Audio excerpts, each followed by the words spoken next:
maximize the amount of open ground between you and the opponent. Usually, there's circumstances where that isn't the case, but, you know, general principle. You definitely want to maximize the amount of open ground that your opponent has to traverse to get to you, though. Bunker doesn't really do much in this mission. It's pretty much just there to demonstrate how to move a unit in and out of it.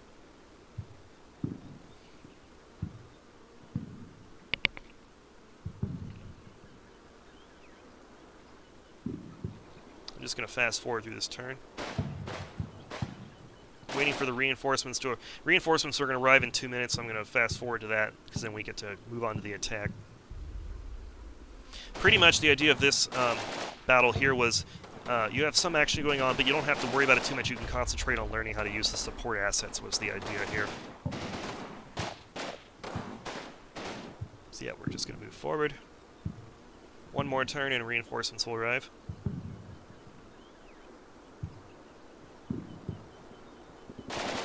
Whoa, that anti-tank gun. Ah, yeah, that armored car came back and he's causing a lot of trouble. Those armored cars, they got autocannons on them. They're pretty mean. They fire really rapidly.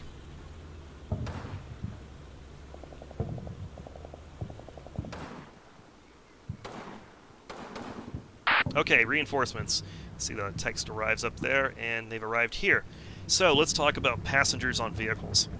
Trucks, most armored vehicles can hold passengers. To see where the passengers go, look down here on the vehicle info panel, and you will see some dots. Blue dots are crew members. Okay, so this guy is seating for 5 crew members, and 5 crew members are present. Then over here on the right-hand side, you see their passenger capacity. Each dot is a seat for, excuse me, a seat for a passenger. Gray dot, you see one gray dot there. That is an open seat. It's probably like right there on the vehicle. That is an open seat that is unoccupied. Green dots are occupied. So you can tell how many guys a vehicle can carry by looking at these dots down here. If there are no dots at all, then it can't carry anything. And let's actually talk about the vehicle UI while we're here. I don't think I talked about that. So the vehicle UI is a little bit different. You notice this is the team info panel. When you select a vehicle, though, you get a different panel in the center. So on the left-hand side, you see the crew, which is just like the team info panel. You get their weapon and, you know, all that stuff right there. It tells you what role they are in the vehicle. In the middle here, you get a basic information about the vehicle, a little silhouette of it. Down at the bottom, you get some mobility information, which is like relative. Yeah, I'll talk about the half tracks in a moment. So, yeah, you get a relative amount. Green is really good, yellow is pretty good, orange is not so good, red is terrible. Gives you an idea of its mobility, basically, down there. Also, if you see right there, and it's kind of small, the text, but that will show you what weapon it has, its main weapon. So then you have 3 tabs here, which you just click on the little icons to move to them. The first one is ammo. The one on the left is ammo, tells you what kind of ammo it's got, how much of it. The second tab, the middle one, is damage. It shows you all the different modules on the vehicle, and it shows you their status. So a green square is optimal, perfect condition. I don't think I have any damage on these vehicles. We'll see them later. But if it goes into like circles that are yellow or orange, it means that it's damaged. It's still functional, but it's damaged. It's not going to perform as well. And then a red cross means that it's broken. It doesn't function at all. And then we have defenses, and this is a little bit hard to understand unless you know what you're looking at. So we got some icons here. Going from top to bottom is heat ammunition, like Panzerfaust, Panzerschrecks. Then you have large caliber weapons like a tank shell, like a large tank shell.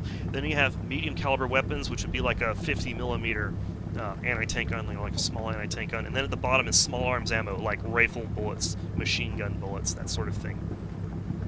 And then going left to right, you have the green arrow means the front of the vehicle, and then the 2 orange arrows are the sides of the vehicle, and then the red arrows are the top and the rear of the vehicle.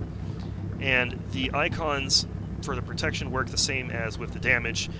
Green square is best, so green square for small arms ammo. This thing is pretty much impervious to small arms ammunition. A red X from the rear to heat ammo means that this thing is Swiss cheese to a heat round hitting it from the rear. And then you can see these yellow. Yellow is okay. A yellow square is pretty decent. A yellow circle is okay. And then as you see these little orange circles, that means not very good. So it gives you a relative idea of how well it's protected it is from certain sides against certain types of weapons. So, okay, that's vehicle UI. So we got some artillery with these reinforcements as well, so we're going to demonstrate something really important, which is called a target reference point. You can see here I have a target reference point. It shows up as a fortification during setup phase. Unlike every other unit in the game, target reference points are not bound to setup zones. You can put them anywhere on the map you want, regardless of whether they're in a setup zone or not. And once you start the mission, they will show up as this red crosshair here, or this orange crosshairs here. The special thing about a target reference point is your support can fire at it regardless of whether you have line of sight to it or not. Normally, your FO, like this guy here, this spotting unit, he has to be able to see the point on the map to direct a fire mission to it. If he directs a fire mission to a target reference point, he doesn't have to have line of sight, because it's already marked on the map. The artillery has already done the math to shoot at it, so it's already there. So we're going to go ahead and do an area target on the target reference point, because this is the point we're going to have to attack. And you'll see that the duration also comes a lot faster. If you do a fire mission on a target reference point or in the vicinity of one, the fire mission not only comes a lot faster, but there is no spotting phase, so your opponent gets absolutely no warning that the fire mission is coming. It's just going to start raining down shells as soon as the fire mission's ready. And your opponent also does not know where your target reference points are. He cannot spot this, he will never spot this. So for target reference points, you want to either put them on a spot where you're going to ambush the enemy, you want to put them on a spot where you can't shoot at, but you're pretty sure that the enemy is gonna move through there, so you can actually hit them while they're moving. You can try and guess when they're moving through there, and you can hit them. Or you want to put it on a really important objective that you're going to attack, and you want like timely support fire to arrive on it. Also, you'll notice that we got something slightly different this time. And when we called in the mortars, there wasn't this selection here. So this is an off-map asset, and it has 4 guns as part of the platoon or the battery.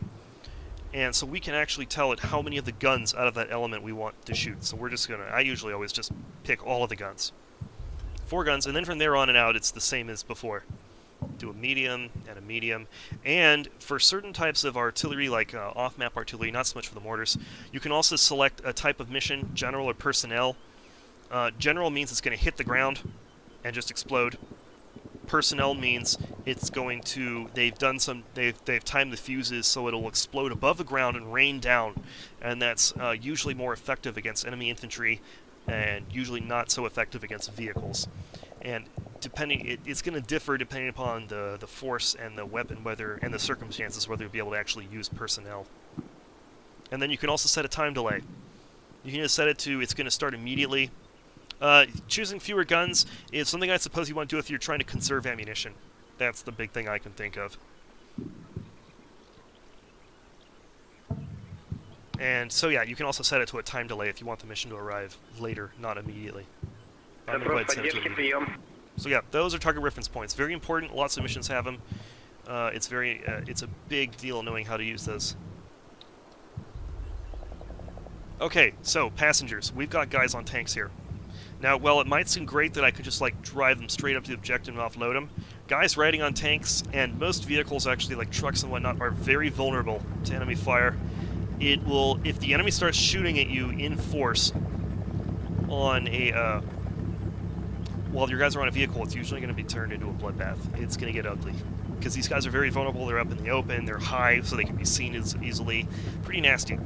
Armored half-tracks like the Germans have provide a lot more protection, but it's still not enough that I would say you could just charge them up into the enemy, because heavy machine guns will still penetrate half-tracks given enough time. So you want to be very careful about driving vehicles carrying guys up too close to the enemy. In general, you're going to want to drive them up to a safe point, disembark them, and then move on foot. You might take a calculated risk if the enemy is like really badly suppressed and the ground is really open. You could take a calculated risk and drive them straight up, but you are taking the risk that if something hits that vehicle, especially something heavy like an anti-tank gun, you might lose the whole squad in one shot. Okay, so now we have to decide what we're going to do with our vehicles. We can either commit them to defend the hill, or we can just go straight for the counterattack. No, you cannot use the remaining guns to fire a different target. What you can do, if the scenario designer does it, is usually a whole battery. He can instead assign sections of the battery to you, right? So let me bring this back up. So this is a platoon of howitzer or field guns here. The scenario designer could instead have given you 2 sections of 2 field guns. And then you can assign both of those independent targets. But in this case, the scenario designer, me, has assigned this as just 1 unit, so you can only assign that 1 unit, 1 mission.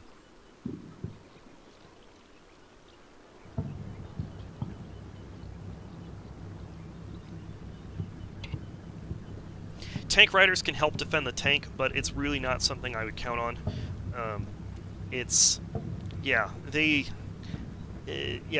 I would just not get them in range of heat rounds if you can possibly help it. Okay, so what I think I'm going to do is I'm going to send 1 tank to help the defenses over here, and then the rest are going to move on the command post.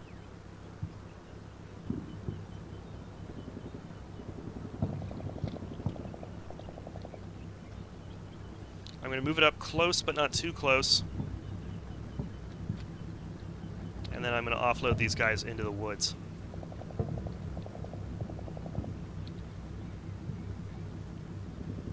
I'm going to move this tank here, offload them there, and then next turn I'm going to send that tank over there.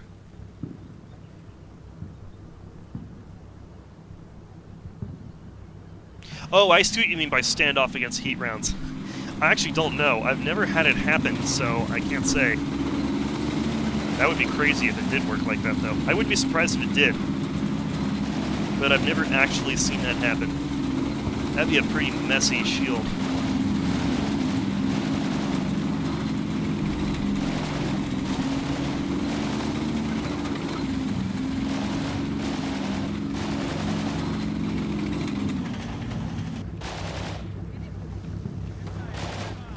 Also, a fun little bonus, if you have the tank opened up and the commander's looking out, the guys riding on the tank will actually share spotting information with him. They'll help the tank spot.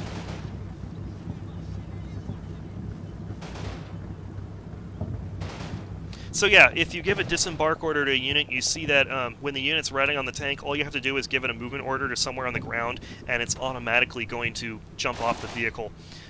What will happen is if you give both of the units orders, the vehicle and the passenger, what will happen is that the passenger will get off and follow their movement orders after the vehicle has completed their movement orders. I'm also going to open these tanks up.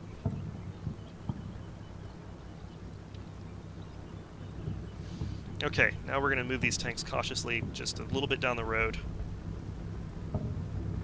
And I know that this place is clear because it's still kind of within my defensive area. Let's turn the trees off for a moment.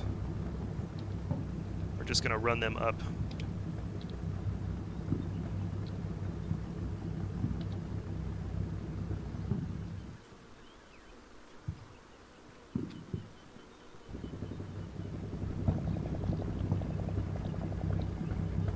Oops, wrong key.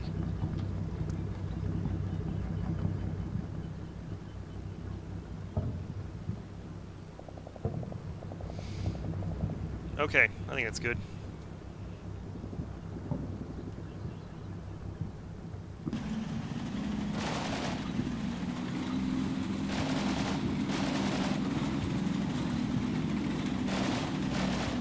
Ideally, I'm going to move this tank around and nail this armored car. This pesky armored car that just will not give up.